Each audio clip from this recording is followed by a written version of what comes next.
Hello everyone, and welcome back to the channel. It's kind of nice to be back to the original type of video and just talk about some cool stuff I enjoy, while also in this new format. However, in this scenario, I'm actually going to be going back to one of my previous and most successful videos, that being the DCEU, a project doomed from the start, which I highly recommend you check out, as it's my opinion on the previous attempt at a DC cinematic universe run by Zack Snyder. But anyway, to keep it brief, the DCEU attempted to garner the success that the Marvel Cinematic Universe had already gained, but unfortunately, it failed miserably. So after getting hit with train wreck after train wreck, former Marvel director James Gunn replaces Zack Snyder as the head of DC. Well, actually, he replaced Walter Hamada as the head of DC. Snyder was just the director. You know what, we're getting off topic. So James Gunn was placed as the head of DC and had his own vision for how the DC cinematic universe should go, with the first project slated to be Superman.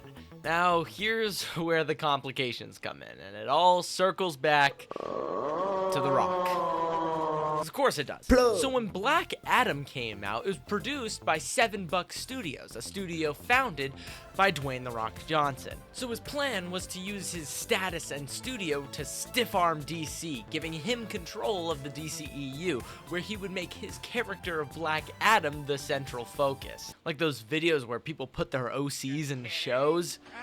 Way to go, Squidward. But worse. So Johnson's plan to do this would be to heavily promote his character of Black Adam through different projects he helped produce, like Black Adam and DC Super Pets? What? Are you serious? Like, of all things? But his plan? To get consumers on his side, forcing Warner Bros. To pursue his plan. And his way of doing that was to build hype by reintroducing Henry Cavill's Superman, a character that we haven't seen in what felt like ages. Unfortunately, James Gunn caught wind of this pretty fast and had to tell Henry Cavill that he will not be appearing in this new universe reboot. And I can only imagine how awkward that conversation must have been. Who told him he could join? Who told him he could join? I didn't tell him he could join. I didn't do anything, okay? Like, come on. This was not my idea. We can't have this. I mean, hi, Mr. Gunn, Mr. Safran. Hello, Henry. Take a seat. I am so excited to be back, and I cannot thank you enough for letting me tell these stories. Superman.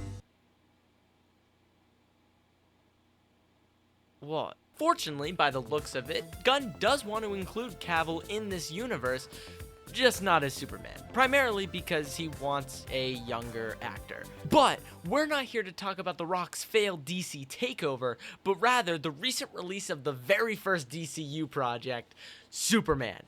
And spoiler alert, we are so back!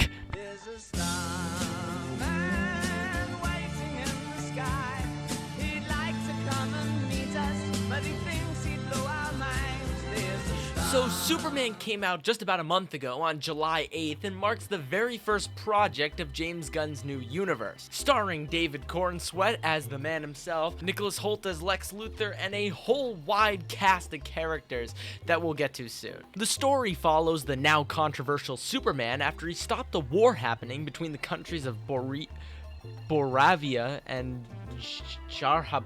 I think that's how you say it. So Superman is trying to maintain his image among the people as a symbol of hope, while also trying to maintain peace between the two countries. However, billionaire Lex Luthor has other plans, as he genuinely hates Superman and wants him gone to seemingly pursue his business at war. So that's the gist of the film, and I will be getting into spoilers after this, so fair warning, there's that. Also, to any Snyder bots out there likely going to comment on this video like they did my last one, because apparently James Gunn to them is like lights to moths, just know that whatever you say, it does not change the fact that James Gunn is the man to run the DCU. And you can leave whatever type of comment you want, say whatever, but that doesn't change the fact that the Snyderverse was a failure. Anyway, let's begin as to why this movie does such a good job, starting with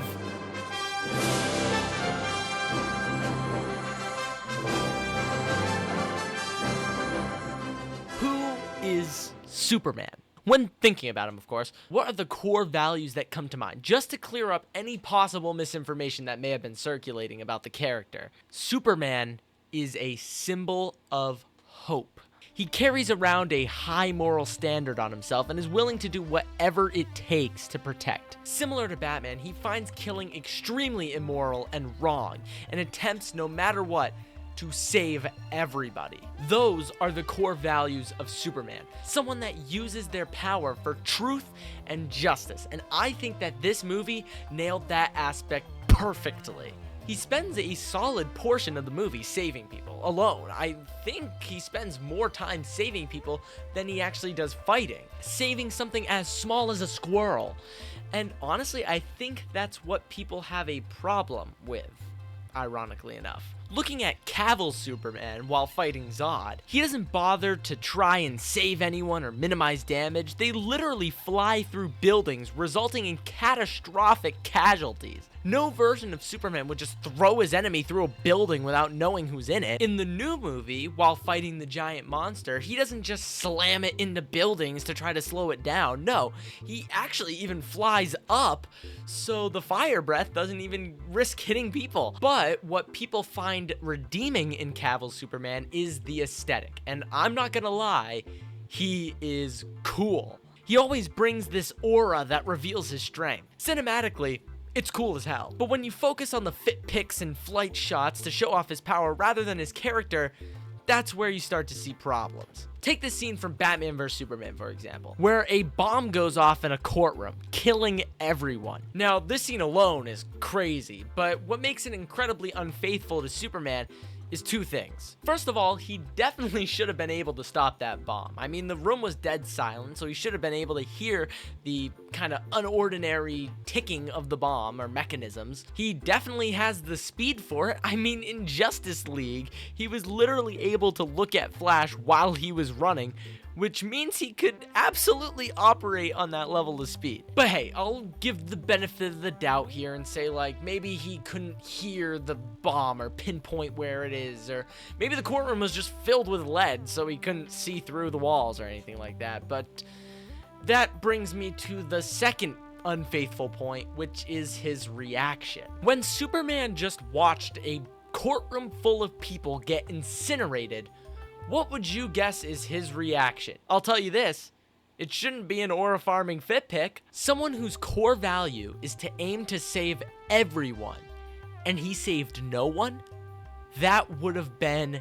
devastating to him. And by the look of his face, he's not a happy camper, but he looks pretty disappointed, and that's it. Like, this was like a mild inconvenience rather than a complete deconstruction of his character. Look at his reaction to killing Zod. That is how he would have reacted. This would have killed him to think he let all those people die, but Cavill just wanted to flex that sick-ass fit. Looking at the new movie, there's a scene where the city is evacuating and one person is about to get crushed by some falling debris. Cavill's Superman wouldn't have saved her and instead would have been looking for Lex or the villain, or would have been fighting or throwing him through a building or something. This Superman will stop everything to save so much as one person. That is Superman. And even after that, the movie hits us with a glorious aura shot of Superman. After showing his empathy and saving someone, we see the shining light, a hero, someone who uses his immense power to help and serve. He doesn't just hover over struggling people. Could you imagine the symbol of hope hitting a pose instead of saving you? Superman! Thank God you're here. You gotta get me out of here. Just a sec. What? Just a sec. I'm trying to look cool, dude. My house is on fire. You gotta save me or I will die. Okay. 1 second. Just let me. What are you doing? Now, I'm not trying to say Henry Cavill's a bad actor. He's phenomenal, and I think he did well with what he was given. And for the record, I enjoyed Man of Steel. I thought it was a fun take on the character despite not being entirely faithful.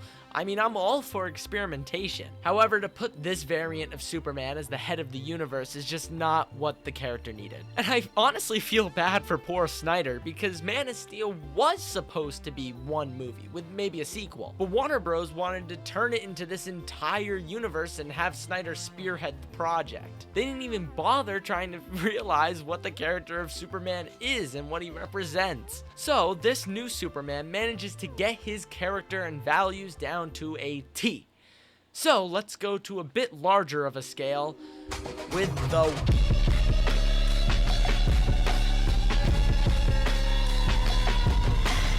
With this being the first project of the DCU, world building is incredibly important. You not only have to balance a good movie with a good main character, but also introduce some major aspects of the universe by hinting or alluding to larger powers, or introduce other heroes and concepts. Superman introduces a wide variety of characters, and I think all of them are done justice. No pun intended. We get a look at Guy Gardner's Green Lantern, which simultaneously sets up the Lantern Corps and easily transitions into the upcoming Lanterns TV show. Personally, I thought Snyder really underutilized Green Lantern, as Lantern Corps are such a large part of DC, but I guess the largely color-based characters are too colorful for his dark and gritty universe. You can't have vibrant greens, yellows, and blues. We can only have reds, blacks, grays, and muted colors, damn it! But now I'm super happy that we're actually getting a cool and efficient Green Lantern. I'm looking at you, Ryan Reynolds. Mr. Terrific was absolutely amazing. Eddie Gathegi did phenomenal, likely due to that built-up rage after dying as one of the strongest X-Men. But what's cool is he might also get his own project as well. Some theorize that it'll follow the Terrifics, a group that includes people like Plastic Man and Metamorpho. Personally, I don't think it'll be a good idea to pursue that yet, just so we get more time with the Justice Gang, or who knows, maybe Guy Gardner leaves, Mr. Terrific takes over, and then turns that team into the Terrifics, because Metamorpho does appear in that as well. Now that I think about it, he did hate that name.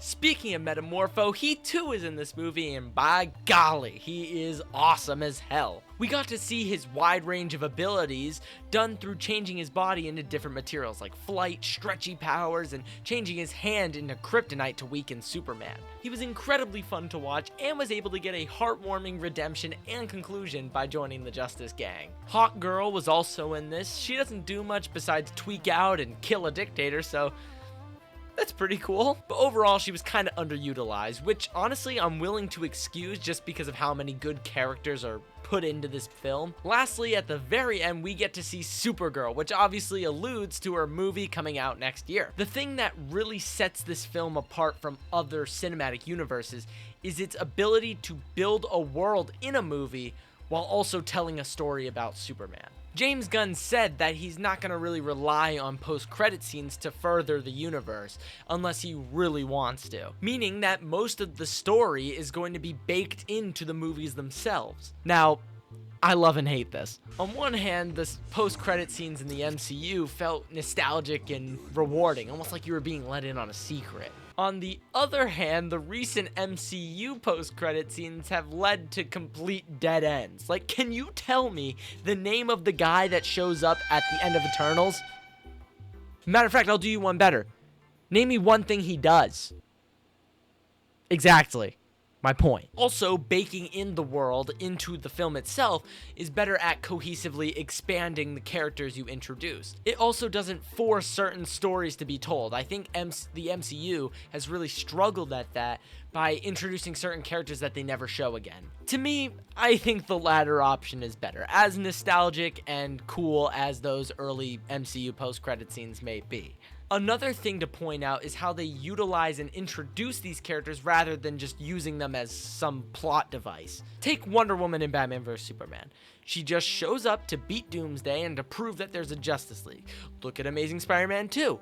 The scene where that guy is just walking by all the little rooms that shows the Sinister Six, but like in a really lazy way. No setup or anything to really show who these people are, even though they have such deep and crazy cool characters.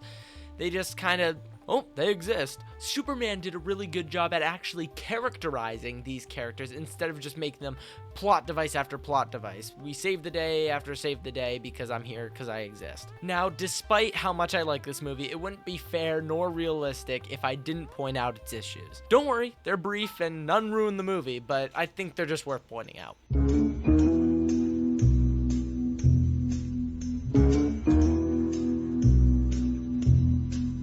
To me, Superman is a few things. For one, he's the symbol of hope we've already talked about, but he also has the power to stop any foe. He has a wide range of abilities that can take down a wide range of villains. I feel like they nailed his character down perfectly, but I think I just wanted to see more of a fighting Superman. I felt like he got pummeled a little too much for my liking. Not that Superman needs to kill villains and laser through people.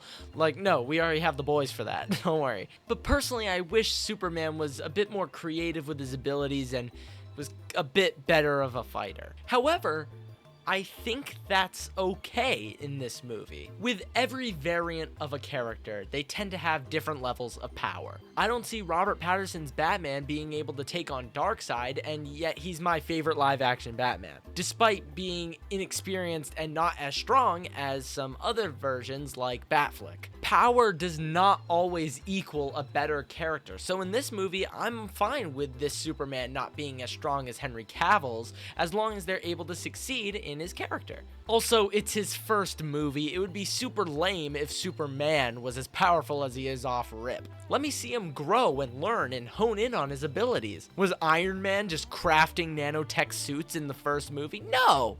In fact, his first suit actually fell apart, and there is an entire scene of his suits failing. Growth is essential for a character, and it's difficult to handle a character like Superman because how do you really grow someone as strong as him? Well, you grow his mental and emotional states that will eventually lead to him being able to use his strength and powers more efficiently. But moving on to some other gripes I've heard people have is stuff like, how did that monster not destroy any buildings while it was that big? And how did it get to the middle of the city without destroying anything? You're telling me that Kraken space-time perfectly went down the middle of Metropolis, and you know, it's super unrealistic that freeze breath would push him out of a black hole. Buddy, you must be another type of delusional to watch a superhero movie for realism. And even still, that version of a black hole is not the traditional singularity many people are used to. It's actually a very much weaker black hole, so it still checks out. And I don't know about you, but the last time I checked, people don't fly. And it's not very realistic to shoot lasers out of your eyes either. I feel like this movie had that comic aesthetic where shit just happens. I think we're all incredibly used to much more grounded superhero films. Instead of villains flying around in animal onesies, we get a more realistic approach, which is cool and all, don't get me wrong, but don't diss a superhero movie for having fantastical elements. Like, God forbid I want a monstrous Clayface, not just some dude that can shapeshift, or maybe a Bane the size of a car. God forbid a Superman movie doesn't include 9/11 level destruction and casualties. It's fiction. That's what makes it cool. It's not gonna be one-to-one rooted in reality. The problems people have with this movie seem to just be rooted in bias towards Cavill's Superman, or just a lack of understanding of who Superman is. But anyway, we're gonna move on to the final topic of this video, which is the hopeful future for DC.